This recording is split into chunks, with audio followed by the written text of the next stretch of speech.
Are your impressions increasing but clicks are still low and it feels like your SEO is not working? You check Search Console, you see your pages are appearing more in the search results, but the traffic doesn't grow, and that's where the confusion starts. Most people think this means something's wrong, but in many cases, actually, it means something has started working.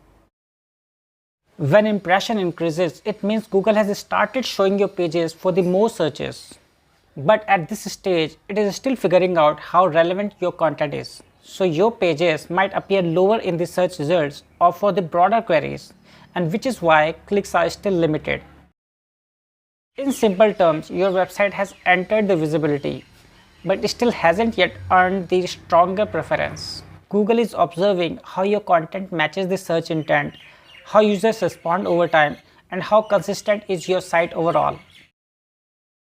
At this point, many people react too early. They change content, they switch strategy, and thinking something's broken. But this phase is not failure, it's evaluation.